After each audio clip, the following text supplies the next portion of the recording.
आजकल आपने देखा होगा कि आम तौर पे फ़ोन के डिज़ाइंस जो हैं वो आपको या तो रेक्टेंगुलर शेप में मिलते हैं विद स्ट्रेट स्क्रीन, या उनमें फ्लेक्सिबल डिस्प्ले दिया रहता है जो आप फोल्ड कर सकते हो या फ्लिप कर सकते हो, जैसे कि सैमसंग गैलेक्सी फोल्ड 2 हो गया या मोटो रेजर। बट एलजी ने यहाँ पे कुछ अलग ही कर दिखाया है और एक अनयूजुअल से डिज़ाइन वाले स्मार्टफोन को लॉन्च किया है। हालांकि कंपनी ने इस अनयूजुअल डिज़ाइन को गेमर्स और मल्टीटास्किंग को मद्देनजर रखते हुए डिज़ाइन किया होगा।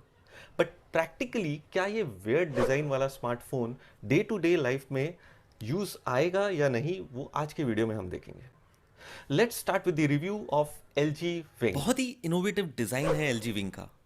बेसिक मोड में आप देख सकते हो कि ये आम फ़ोन की तरह दिखता है, इसकी आम फ़ोन की तरह बनावट है। इसमें आपको आगे और पीछे की ओर गोरिल्ला ग्लास पैनल दिया हुआ है और बीच में एनोडाइज्ड एल्यूमिनियम फ्रेम दिया है। साइड में वॉल्यूम और पावर बटन दिए हुए हैं। ऊपर की ओर नॉइस कैंसलेशन माइक और पॉपअप सेल्फी कैमरा प्लेस्ड है। नीचे की ओर स्पीकर टाइप सी कनेक्टर और माइक प्लेस्ड है। And there is no 3.5 mm jack. यहाँ आपको हाइब्रिड ड्यूल सिम ट्रे दिया है, जहाँ आप दो सिम या एक सिम और एक मेमोरी कार्ड डाल सकते हो। थिकनेस थोड़ी ज़्यादा है because of the dual display, but बहुत ही स्टडी लगता है और फिनिश बहुत ही बढ़िया है।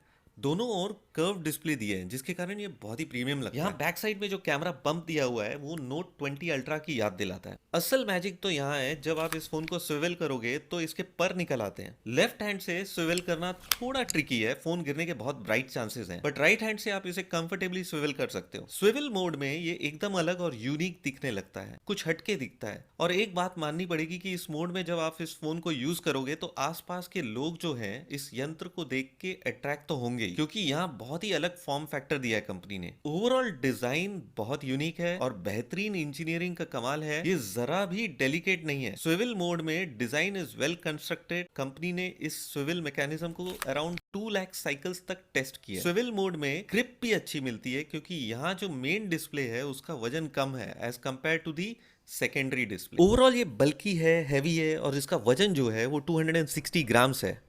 इसे बेसिक टू स्विvel मोड में स्विच करने में दिक्कत नहीं होती है, स्मूथली ये स्विvel हो जाता है और एक पॉप साउंड सुनाई देती है विद नीट एनिमेशंस, जिससे पता चलता है कि ये प्रॉपरली लॉक हो गया है। हालांकि बेसिक मोड से स्विvel मोड में एनिमेशंस चेंज होने में हल्का सा डिले होता है। एलजी विंग का जो मेन डिस्प्ले है उसमें आपको 6.8 इंच का POLED पैनल दिया है with 20:5:9 ratio and 2460x1080p। Clarity is not bad at all. Clarity मुझे इसकी compare to super AMOLED panels जो सैमसंग में मिलते हैं उससे बेटर लगी।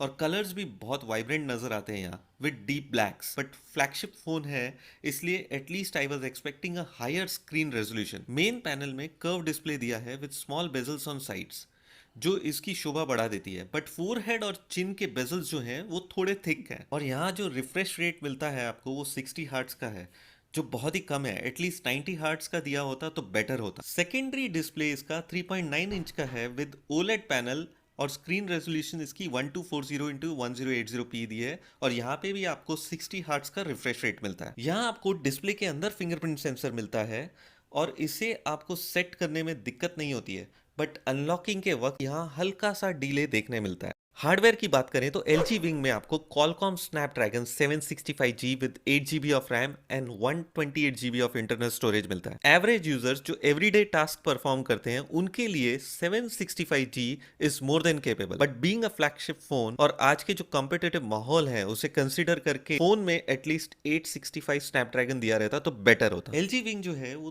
दो डिस्प्ले को पावर करता है और दोनों डिस्प्ले में जो है वहाँ अलग अलग ऐप्स रन होते हैं, तो प्रोसेसिंग पावर भी थोड़ा बेटर चाहिए। भले ही आप सेम ऐप दोनों डिस्प्ले में व्यू कर रहे हो, बट फिर भी वो दो डिफरेंट ऐप्स कंसिडर किए जाते हैं क्योंकि दोनों का वर्जन अलग हो जाता है। आप देख रहे हो कि सेकेंडरी डिस्प्ले में कंट्रोल्स दिए हैं फॉर दी सेम ऐप। ये एक नया कॉन्सेप्ट है और फिलहाल अभी कुछ ही ऐप्स इस फीचर के लिए तैयार हैं। वैसे 765 जो है अपना काम बराबर कर रहा है, फोन स्लो डाउन जरा भी नहीं होता है और कहीं भी ऐप क्रैश होते हुए नहीं दिखाई दिया। एलजी विंग में आपको 4000 mAh की बैटरी दी हुई है और साथ में आपको 25 वाट का फास्ट चार्ज एडेप्टर मिलता है जो 0 to 100% लगभग 1 घंटे में चार्ज कर देता है। और वायरलेस चार्जिंग की बात करें तो इसमें 12 वाट्स का वायरलेस चार्जिंग का ऑप्शन भी मिलता है। अगर आप ड्यूल डिस्प्ले यूज कर रहे हो और हाई ग्राफिक्स वाले एप्स यूज करोगे तो दिन में आपको 2 बार चार्ज करना पड़ेगा। और normal use with basic apps में यहाँ सिंगल स्क्रीन में यूज़ करने पे इसकी बैटरी ने मुझे अराउंड 20 घंटे तक साथ दिया, बट यहाँ आपको फास्ट चार्ज का भी एडवांटेज मिलता है विच is quite useful. High and gaming with rich graphics के लिए बहुत ही बढ़िया डिवाइस है और अलग ही लेवल का एक्सपीरियंस आपको यहाँ मिलेगा with secondary screen showing up different functions like controls और मैप्स इन दिस केस।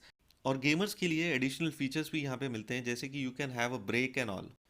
इस डिवाइस में आपको Android 10 with LG UX 9.0 out of the box मिलता है।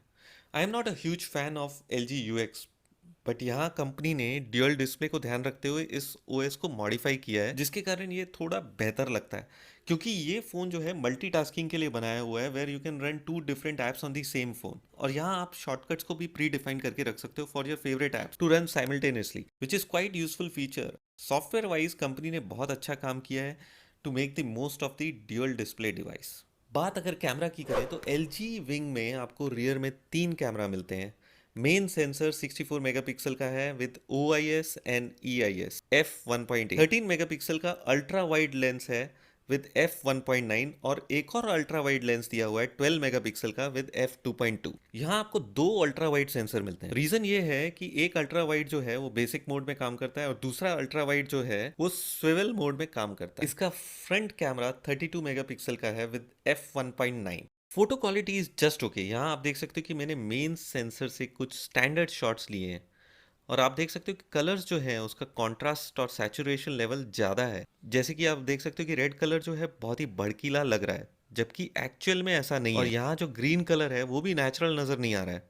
इस इमेज की क्वालिटी इज लिटिल बेटर, हालांकि कलर्स जो है थोड़े से वॉश आउट लग रहे हैं। ये अल्ट्रा वाइड मोड में ली हुई है और यहाँ भी कलर्स जो हैं वो थोड़े से डल नजर आ। 2x ऑप्टिकल जूम में इमेज की क्वालिटी बेहतर है और काफ़ी शार्प है, ब्लर ज़रा भी नहीं हो रही है। लो लाइट में ली हुई इमेज की क्वालिटी LG विंग की बहुत अच्छी है।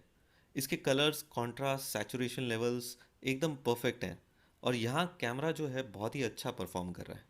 नाइट मोड में भी कैमरा की क्वालिटी काफ़ी अच्छी है। हालांकि नाइट मोड की जो क्लैरिटी है उसका पता तभी चलता है जब आप एकदम अंधेरे में फ़ोटो खींचते हो। और ये जो फ़ोटो है नाइट मोड में खींची हुई है जहां आपको बहुत कुछ नज़र आ रहा है और असल में नेकेड आई से यहाँ पे कुछ भी नज़र नहीं आ रहा था क्योंकि बहुत अंधेरा था। इसका फ्रंट कैमरा भी मुझे बहुत बढ़िया लगा। काफ़ी शार्प और क्लियर इमेज यहाँ पे देखने मिलती है विद नेचुरल कलर्स। और पोर्ट्रेट सेल्फी में आप देख सकते हो बैकग्राउंड एकदम अच्छे से ब्लर हुआ है विद प्रॉपर एज डिटेक्शन। जब आप इस फ़ोन को स्विवल मोड में यूज़ करोगे तो कैमरा ऐप जो है वो वैनिश हो जाता है और वीडियो ओनली ऐप स्टार्ट हो जाता है। और ये गिम्बल कैमरा की तरह काम करता है with gimbal controls on the secondary screen. यहाँ जो है if you hold the phone with proper grip and use both your hands तो आपको बहुत ही स्टेबलाइज्ड और अमेजिंग फुटेज मिलता है। बट आम तौर पे हम सब सिंगल हैंड से इसे इस्तेमाल करते हैं तो फुटेज जो है वो थोड़ा शेकी लगता है, भले ही कितना ही स्टेबलाइजेशन यहाँ मौजूद हो। जैसे कि यहाँ आप देख सकते हो कि ये फुटेज सिंगल हैंड से भागते हुए लिया हुआ है। So what I think is कि ये जो फोन जो है थोड़ा सा एक्सपेंसिव है as compared to the features which they are offering. Daylight में इसका कैमरा जो है वो एवरेज है और नाइट मोड और सेल्फीज में बहुत ही बढ़िया फोटो आती है। और एक और डिसएडवांटेज इस फोन का ये है कि ये IP68 वाटर रेजिस्टेंट भी नहीं है, बट इसका जो यूनिक डिजाइन है वो बहुत ही अट्रैक्टिव है। Otherwise it is also good for gamers and videographers क्योंकि इसके कैमरा में गिम्बल मोड दिया हुआ है। So what do you think about LG wing? Comment box में जरूर रिप्लाई कीजिए।